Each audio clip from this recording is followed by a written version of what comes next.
wabarakatuh. Bagaimana kabarnya anak-anak?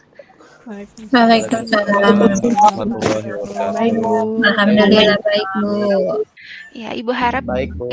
kalian semua sehat-sehat selalu ya. Dan jangan lupa tetap terapkan protokol kesehatan. Nah, oke, untuk pembelajaran hari ini sebelumnya kita berdoa dulu ya. Ibu ingin satu orang pimpin doa. Saya, Bu. Oh ya, silahkan Rakim untuk memimpin doa. Baik, Bu. Baik, rekan-rekan, sebelum kita memulai pembelajaran hari ini, kita awali dulu dengan doa. Berdoa menurut agama dan kepercayaannya masing-masing. Berdoa dimulai, berdoa selesai. Alhamdulillahirrabbilalamin.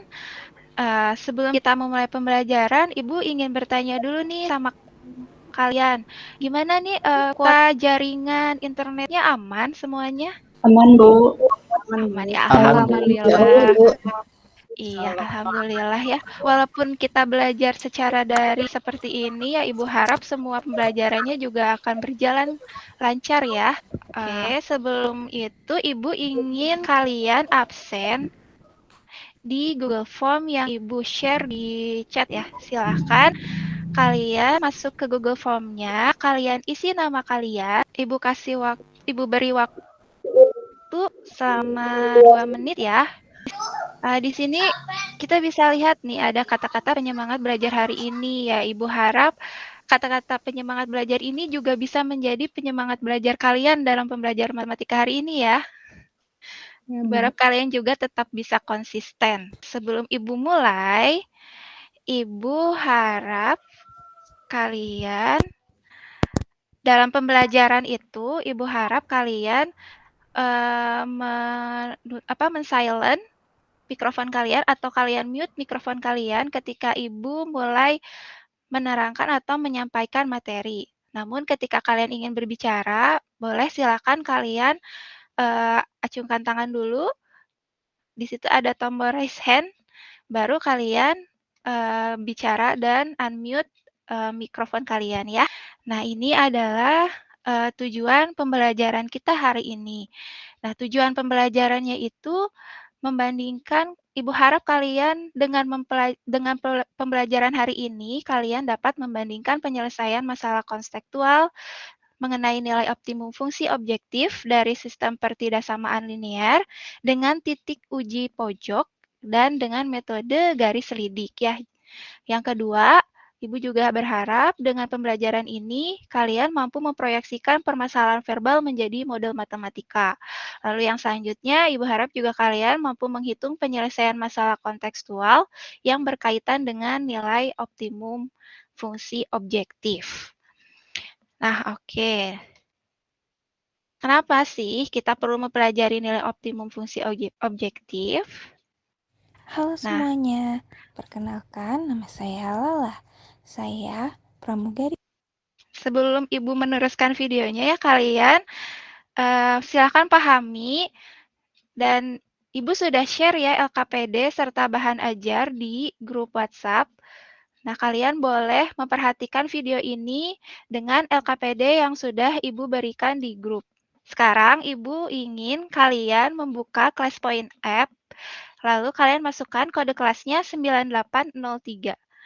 Nah, dari permasalahan yang Ibu sampaikan di video tadi, adakah korelasi dengan materi sebelumnya? Kalau ada, silakan kalian ungkapkan pendapat kalian dari slide yang Ibu share di ClassPoint app ya. Sekarang, setelah Ibu mengetahui nih, ternyata kalian masih mengingat materi yang kemarin. Nah, sekarang kita baru memulai ke LKPD. Silahkan kalian lihat LKPD-nya, kalian coba ikuti petunjuk yang ada di LKPD, dan untuk sumber informasi kalian boleh lihat dari bahan ajar, kalian juga boleh lihat dari internet, dan kalau ada yang mau ditanyakan, silahkan kita berdiskusi di sini. Silahkan kalian kerjakan individu ya. Ibu ingin melihat penilaian mandiri kalian. Ibu ingin lihat kemandirian kalian dalam mengerjakan LKPD. Ibu beri waktu untuk pengerjaan LKPD-nya selama 5 menit ya. Gimana dengan LKPD-nya? Apakah ada yang sulit kalian pahami atau ada yang mau kalian tanyakan? Apakah petunjuknya belum jelas? Oke, silahkan Nurul untuk mempresentasikan hasil pengerjaan LKPD-nya. Baik Bu, izin share screen. Iya, silahkan. Sudah ada teman-teman? Sudah ada.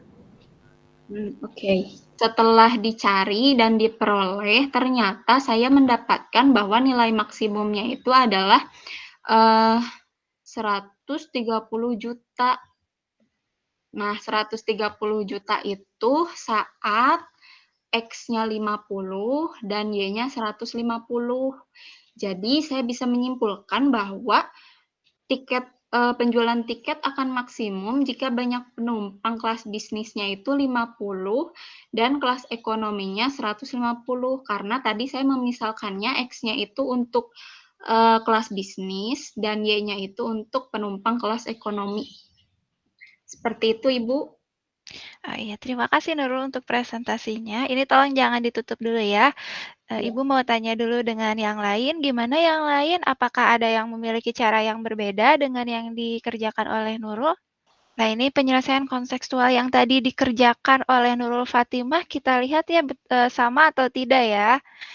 Nah, jadi yang dikerjakan oleh Nurul Fatimah itu ya kurang lebih hampir sama dengan ini ya jawabannya. Jadi kita misalkan dulu kalau tadi Nurul Fatimah dia di tabelnya langsung X dan Y. Nah, ini supaya kalian lebih paham saja ya. Jadi untuk X-nya itu diibaratkan banyak penumpang kelas bisnis dan Y-nya diibaratkan penumpang kelas ekonomi. Ini kapasitasnya ada berapa orang dan berapa berat daya tampung bagasinya. Nah, setelah kita membuat variabel matematikanya, baru kita tentukan model matematikanya. Nah, kapasitas daya tampung penumpangnya itu kan tadi hanya memuat 200 orang. Berarti kalau lebih dari 200 orang itu tidak muat di pesawatnya gitu ya atau over. Nah, jadi di sini makanya bentuk pertidaksamaannya itu kurang dari sama dengan. Lalu ini ada kapasitas daya tampung bagasinya. Nah, tadi juga sama, bagasinya hanya memuat 5,5 ton atau 5.500 kg ya.